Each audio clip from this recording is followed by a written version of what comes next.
We all depend on it to survive. No one is the exception. Our body's energy supply and sustaining force. There is enough food in the world to feed everyone.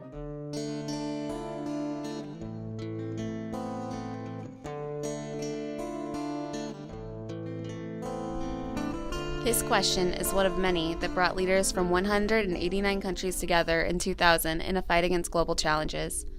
What emerged from this meeting was a series of 8 international development goals to be implemented before the year 2015. The first of these Millennium Development Goals is eradicating extreme hunger and poverty, a problem we became very familiar with during our stay at Heifer International's Global Village.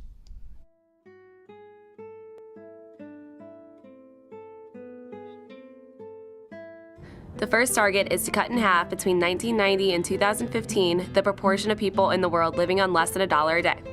Fortunately, the world is on track to meet this target by 2015. Poverty rates fell from 46% in 1990 to 27% in 2005 in developing regions. Despite major setbacks during the economic crisis of 2008, much of the progress has been sustained.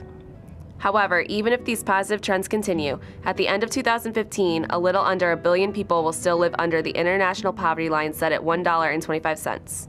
Therefore, the international community must continue to direct its attention on improving the economic livelihood of people throughout the entire world. At Heifer Ranch, we came face to face with economic disparity. Some had electricity and running water. Others scrambled for leftovers so they could have something to eat. While we only faced hunger and poverty for 2 days, people all over the world have no escape. In responding to these global challenges, we must look for ways to increase economic opportunities in areas battling poverty. Our most valuable tool in doing so is education.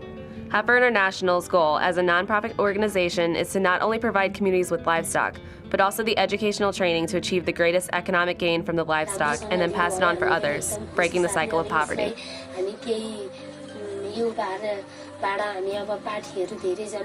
Heifer provides cows, camels, goats, and other animals to communities in need. But the work does not end there. Heifer also provides training on how to utilize the animals to their fullest. In the training sessions, they teach the 7 M's of livestock, which include milk, manure, meat, muscle, money, materials, and motivation, all of which can be used for economic gain. In our global village, we were provided goats. Instead of using these goats for only meat, we were taught how to milk them. Then we were given a training session on how to turn the milk into cheese, which we could then sell to make a profit. I tour before, but one thing that's really, we like to teach families how to make goat cheese because they can make more money off of it. Like we kind of said, a gallon of goat's milk can sell for about $6, but a pound, which it just takes about a gallon to make a pound of cheese, can sell for $13. So they can make a lot more money off of just making goat's cheese and selling that in the market somewhere.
If we didn't need anything that they necessarily had, but we wanted to make there be a need for something because everybody's needs need to get met.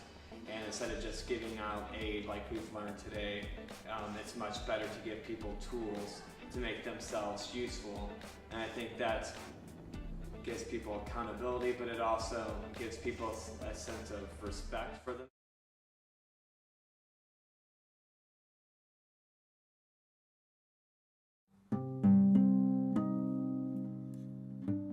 One, 2, 3, 4, 5.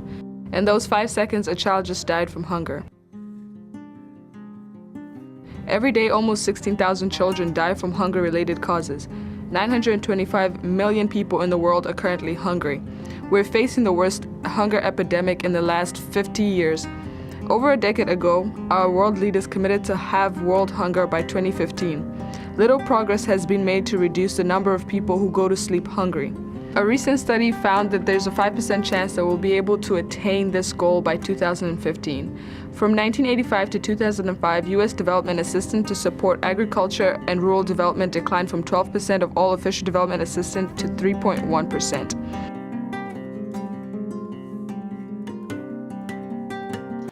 I think a potential solution would be allowing developing countries to have a say in how official developmental assistance is used.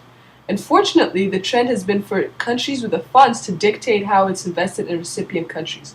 From time to time, the leaders of developing countries are given leeway to decide how the money is invested, and a majority of the time they've chosen to invest it in agriculture and infrastructure, as opposed to the Western values of investing it to open their markets to the West. Halving the number of hungry people in the world will not come through sending them some canned food. If we want to see long-lasting progress, let's begin with training people with new farming techniques, subsidizing land costs to provide more livestock like Heifer Ranch does. That is what needs to be prioritized at the moment.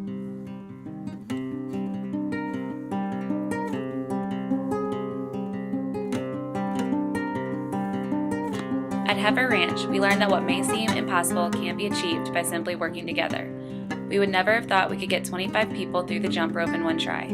Yet by collaborating and recognizing each other's strengths and weaknesses, we were able to achieve the unimaginable. At dinner, we managed to feed the same 25 people with only 8 potatoes, 6 carrots, and 1 onion. That night, we all managed to feel satisfied. Eradicating global hunger and poverty may seem like an unattainable task, but it is possible through working together across borders and understanding and respecting each other's needs. The fact that there was a couple of other people that would come in and bring in food and stuff, that was really helpful, but still. In a world where there is enough for all, we cannot let all not have enough.